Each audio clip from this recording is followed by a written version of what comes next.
Welcome to The Interview on the Raptors Republic Podcast Network. I'm Andrew Damelin. Today's guest is the Toronto Raptors rookie sensation. No, I'm not talking about Scottie Barnes. She's certainly shaking her head at that parallel.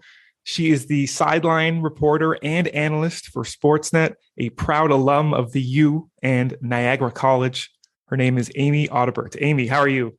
Thank you. I'm great. You forgot. I'm also consider myself a very proud alum of the 905, and I still try to get back there as much as possible. So don't leave that one out. I remember that stretch of 6 and 8 you had with the 905 and the Raptors, actually. So let's not forget that you were a proud 905. I called it the Delano week. It was basically Delano Banton's schedule. Yeah, that's the schedule we all work off. The Rexdale native is the schedule that we run, and that's the type of grind you've been on for so long. And when I asked you to come on, my first thought was, let's do a little bit of how you got into this, like a little bit of this is your life, and get into the Raptors. But then I watched this podcast you did. It's called the CEBL Life podcast with a woman named Kat. I can't pronounce her last name. Can you pronounce her last name? It's a tough one. It's a tough one.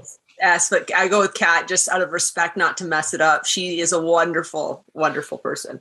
Wonderful person and wonderful interviewer. If you really want to get to know Amy and how she got to this point, I just say to everybody, listen to that podcast.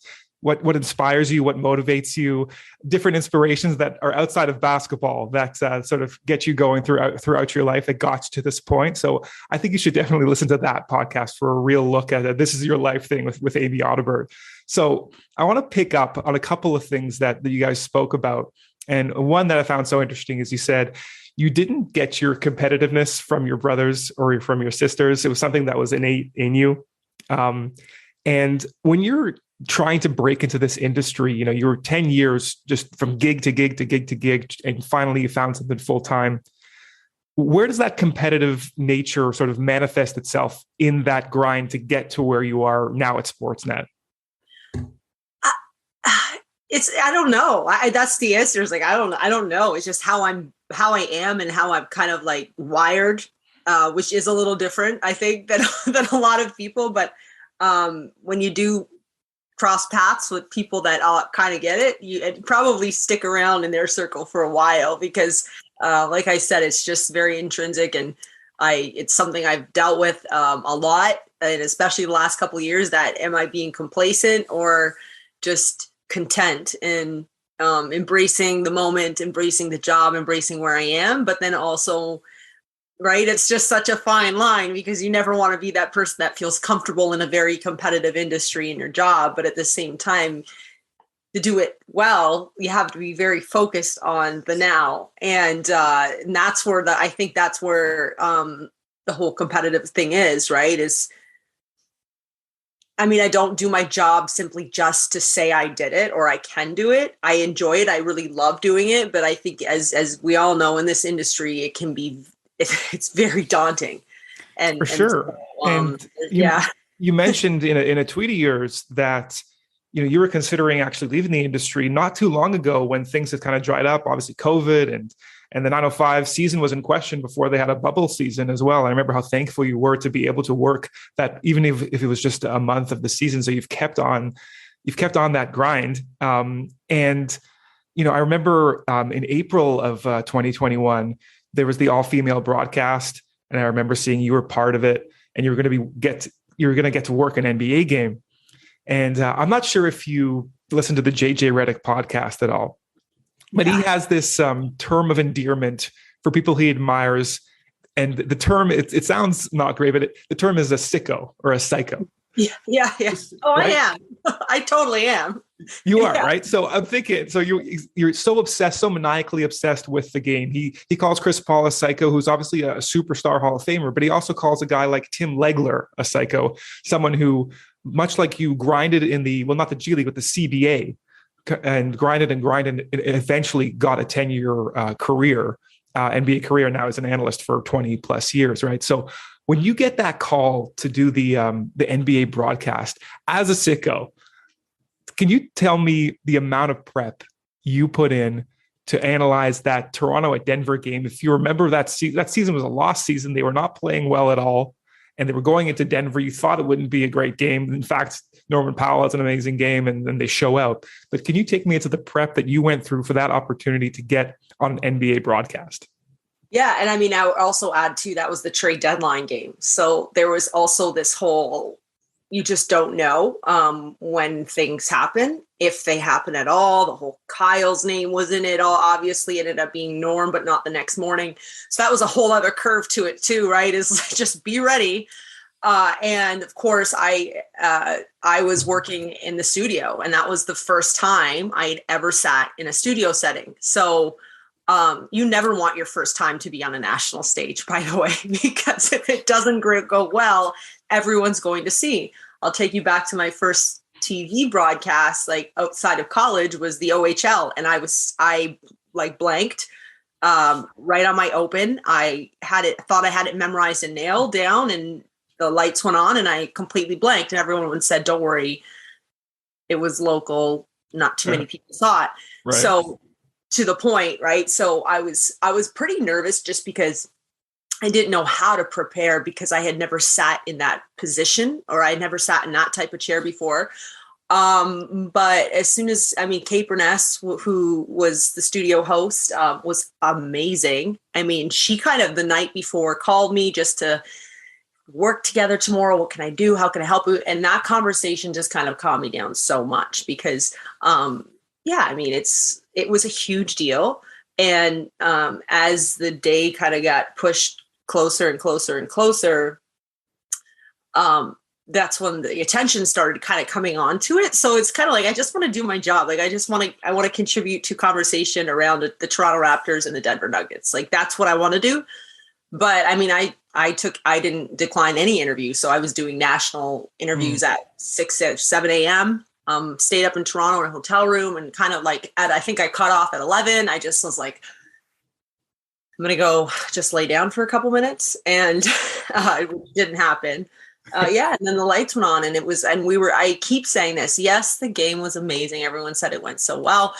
The Raptors played so well. And any show is better when you're covering the team that plays well. Okay, let's just put that out there. Okay, if they were getting slammed by 40, it probably would have sounded a little bit different. Yes, you're professional. Yes, it's our jobs too. But as you know, right, it's just nicer, and people at home are more receptive when your team's up and playing well versus when they're down. And so it was a combination of a lot of things, but I thought it went really well. And I'm super grateful. Again, I'll always be grateful for that opportunity, because it was really the Raptors and TSN and MLSE were really, like, they picked people that had kind of done it, even though it was my first time in a studio. I present basketball in pretty much almost every different hat now, except for play-by-play.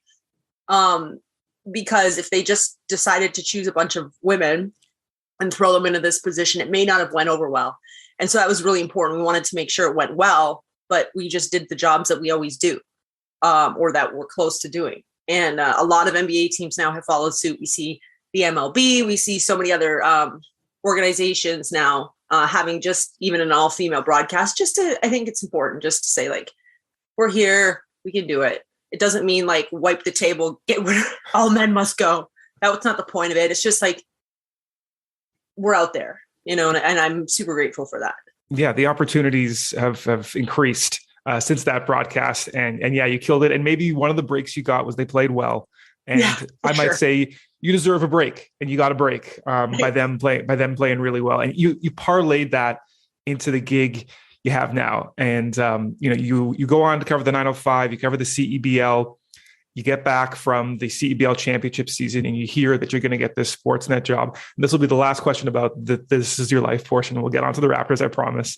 But you get back from Edmonton, from the championship, and you find out you got this gig.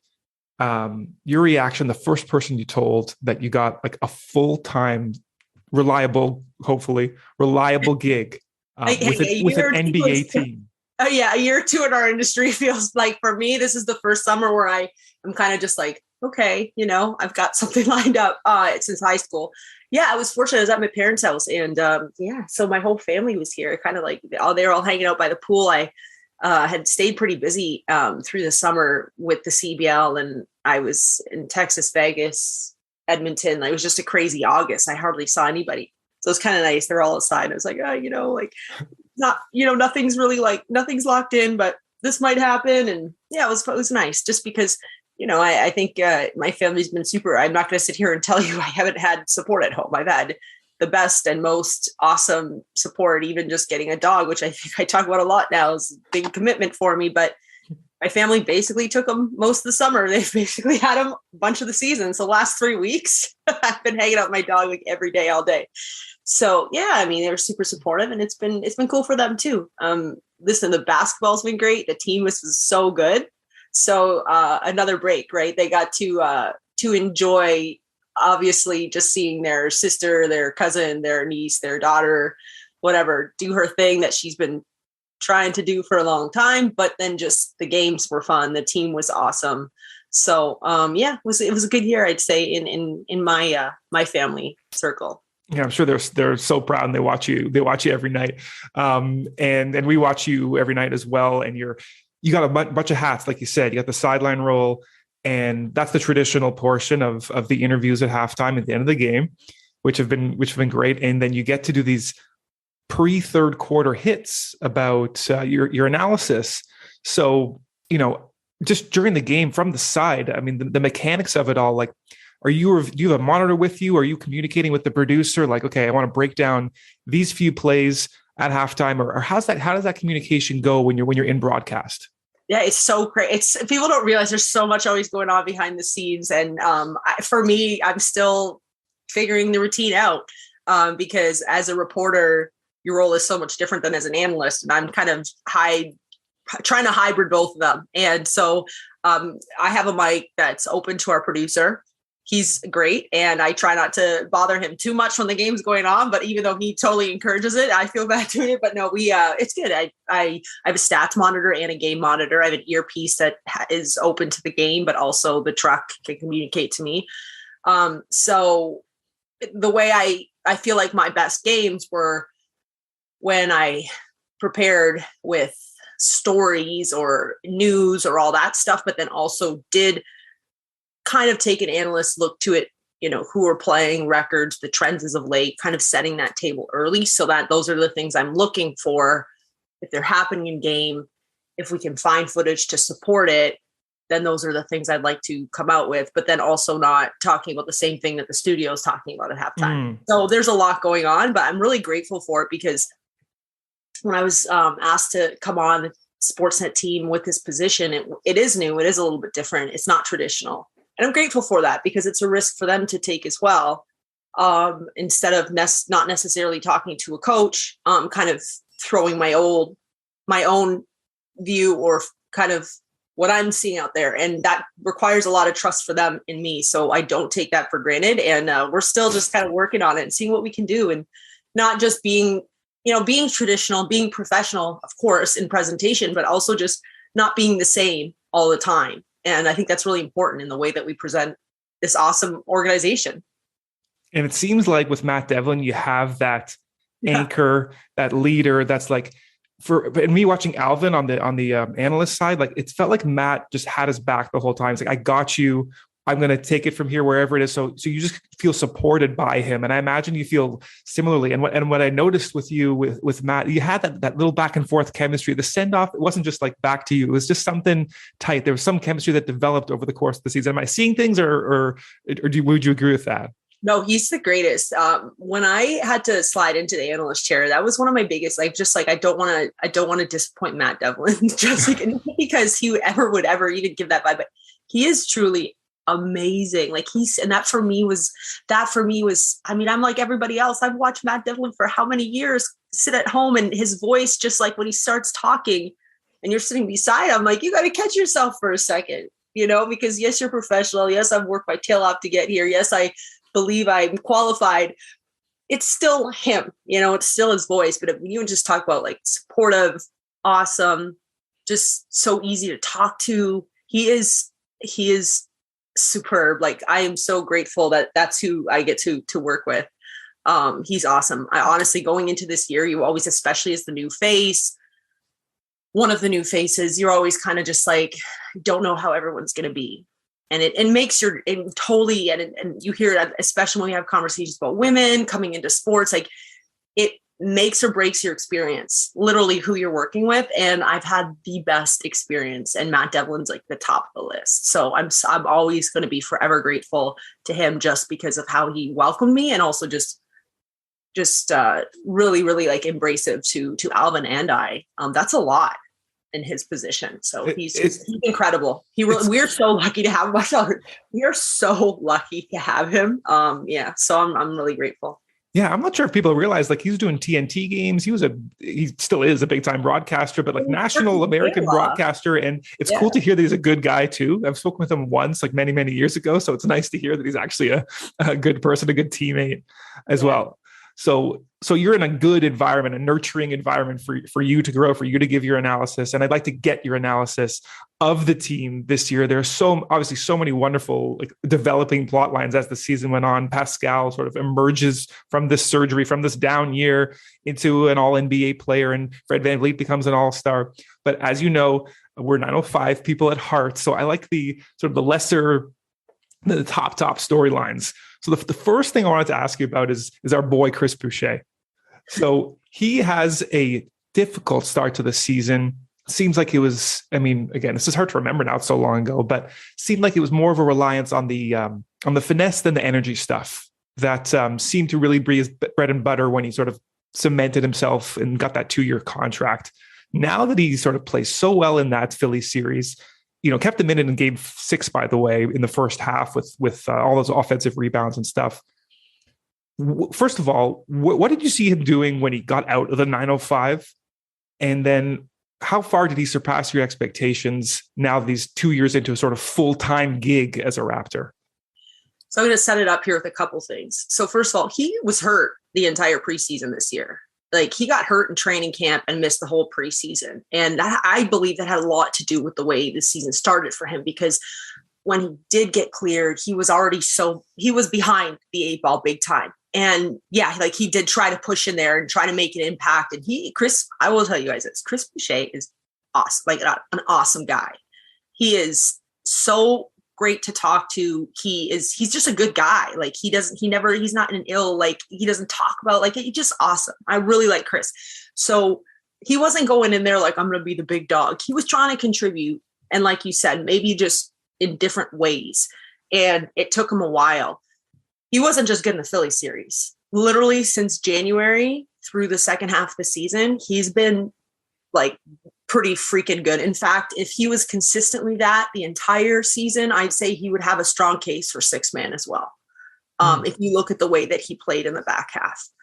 So am I surprised? I don't think it's surprised. I think with Chris, especially when he got to the 905, when you look at his frame, he's so thin and so long, and you're going, how is that going to translate? He figured it out. So am I surprised? I'm not going to say surprised because he works his tail off. People think Chris is like this young guy. Chris is one of the older guys on the team. His story is incredible. I believe he dropped out of high school to be a dishwasher. Like, again, when you talk about the grind and someone who's, had to work through it, he's hurt. I believe he's tore his knees in college, right? Like, Yep. Last game of college, his career. Yep. Yeah. Like, so, coming back from devastating injuries, getting cut, he was in Golden State. They let him go. Like, he's had to work for everything. And so I'm not going to say I'm surprised, because I think when you have to like go through that type of thing consistently for years and you still figure out a way to still be there. This is professional basketball. There's no moral, we're going to keep him around because we like him. He earned his spot to be here. It doesn't surprise me when guys get to this, because they have that like backbone, like they've had to really work for it. But so what was the second part? Like, so now it's like his contract is up. It's, know, you're dealing with salary cap stuff. I kind of liken him to TJ McConnell, who's like an energy guy. Like, that is, listen, Chris Boucher's got skill. He's got a 3-point shot that's developing, and chemistry in the pick and roll and stuff. There's no doubt he's a skilled player, but like TJ McConnell's kind of claim to fame is the energy he brings, the life that he brings. And he was a bubble NBA player before his last couple seasons in Philly. Then he signs a big contract with Indiana. So, I don't know if you deal in dollar terms for Chris Boucher, but like, what do you do if you're the Raptors? How much has he earned himself in that back half of the season because of how he did? No, I think he has certainly earned himself. I'm not Blake Murphy, so I'm not like an expert in this style. I really like it's tough. Like that guy is special too. We talk about why are different. Blake is too, and he is on top of it all. So yeah, I don't know what the numbers look like. I'm biased because I just told you how great he is to work with, and I do appreciate what he does on the court. I hope they find a way to keep him here. I think he's earned it, but. And I think the other thing is just the system with Toronto it is different. They are kind of playing a little bit different than most of the teams around the league. And that's something that he has figured out as of late. The other thing, Chris, is he's tough. So he got benched this one game. I don't know if you remember, he got benched. I think it was right after the Cleveland game. It was right before he just kind of like, all right, I'm back. He responded. And in the NBA, I think you've got to be skilled. I don't think there's any NBA players who are not skilled basketball players. It's just too competitive and the best players in the world. But yeah, like he just has the total package. So yeah, I mean, I do obviously hope that they can find a way. And I think for him, it is home. His family is here. And I don't know. And I don't know exactly what they do. I'm not a GM. You know this, Andrew. I'm never like, that's my style. I'm not. Some people, you probably call some people that say they should do this, they should do that. This is how it should be. Well, listen, like I'm not Messiah, I'm not Bobby, and I'm not Chris. Do I think the fit is correct? Yes. Do I think that he's earned himself something? Absolutely. Because again, it wasn't just a Philly series. It wasn't a game here or there. It wasn't just like, hey, we see potential from January through the remainder of the season. He was a staple to this team. And when you do talk about energy,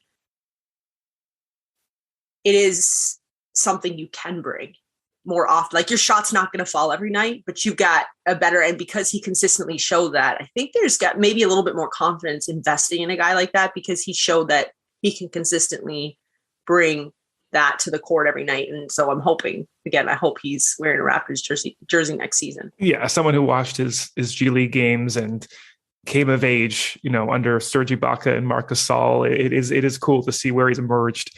You mentioned how the team plays different. Like the team just trots out 6'7" to 6'9" guys, and the other player.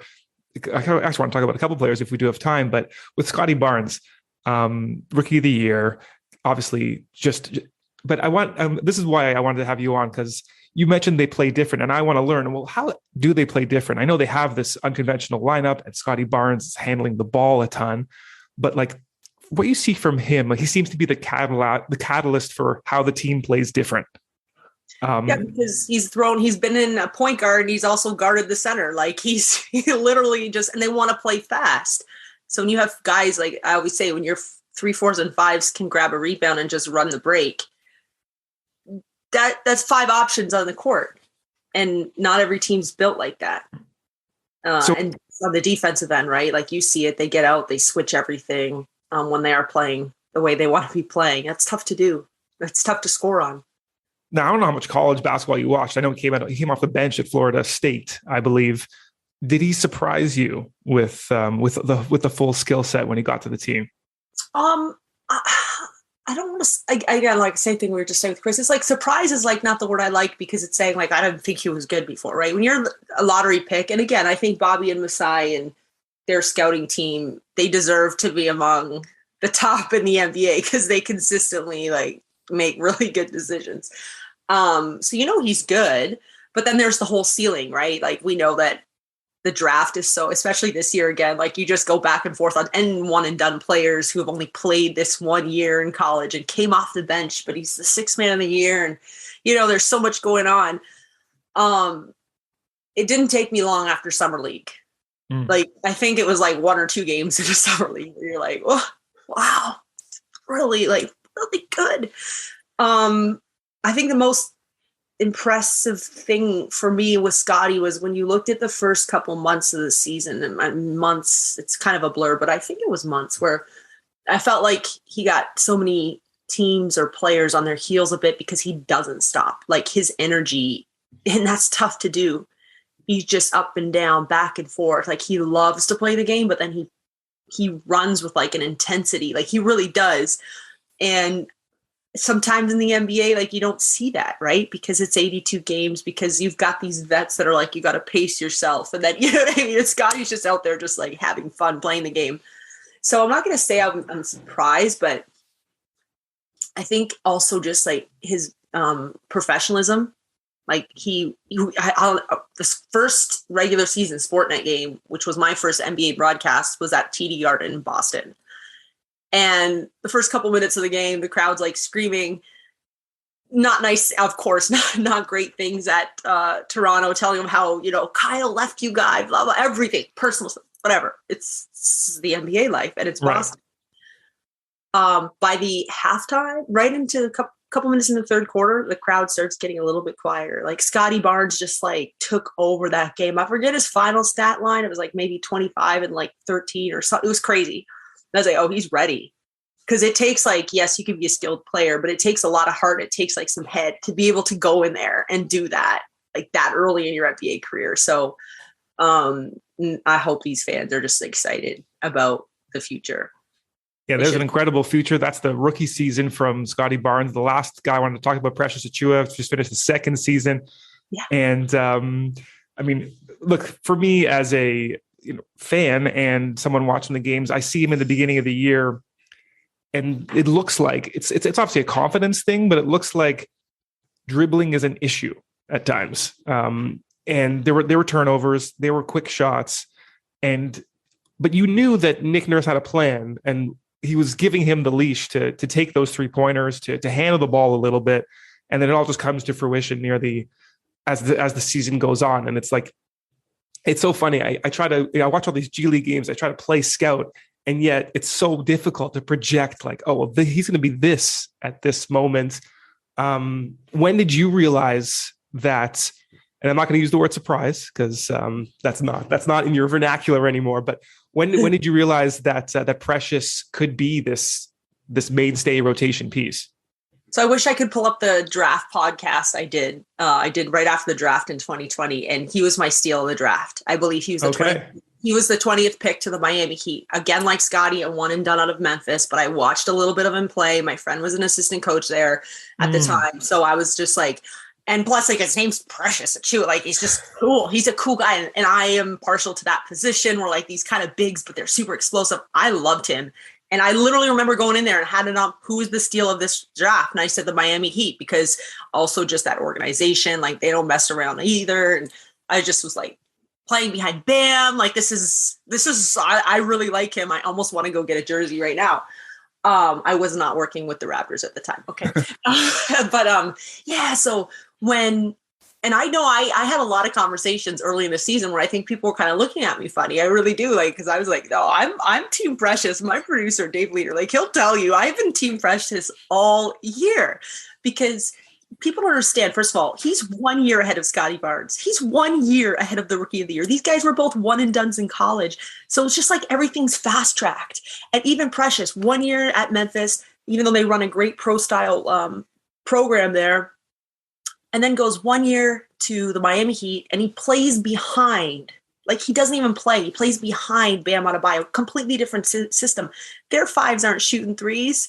Their fives aren't necessarily grabbing rebounds and running the break down the middle. So yeah, like when he gets thrown in here in the first couple months, everything's different. Rules different. Everything. The guys he's playing around are different. So was there going to be a curve? Absolutely. And you credit the staff, you credit himself for just kind of staying with it, right? Probably, hopefully staying off Twitter. Okay.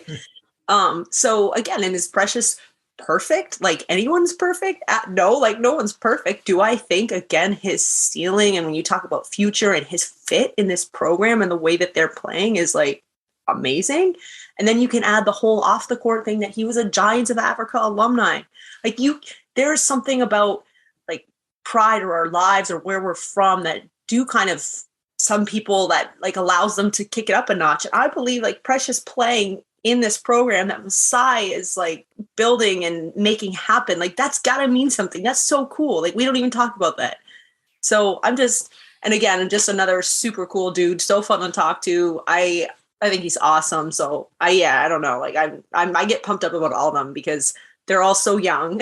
Like we forget that. Right. So yeah, like super excited that he's in wearing a Raptor. So when the trade kind of got posted in the details, I think I was in Texas, and I was like so pumped because Precious, like, yes, the Goran stuff was good, and I'm going like, okay, an older maybe backup point guard obviously doesn't work out, but still I was like so pumped about Precious. I really, really was. And everyone's like, who is this? And like, I've been a fan for 2 years.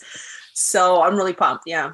No, Amy, the enthusiasm just shines through about Precious now, and it shines through when you're on the air every time you step out there. And Raptors fans, not just me, you've heard it from Raptors fans, they finally got to see what I saw with the 905. And everyone is super excited that you're with Sportsnet, that you're on a national broadcast, that you're continuing along. And I know you got a super busy schedule, as do I actually. We both kind of got to run. But Amy, I really appreciate you taking the time this morning, and hopefully we bump into each other soon enough down the road. Oh, we will. We're gym rats, Andrew. So I'll probably see you this summer. For sure, yes. We'll make a time for it. All right. Thanks, Amy. Thank you.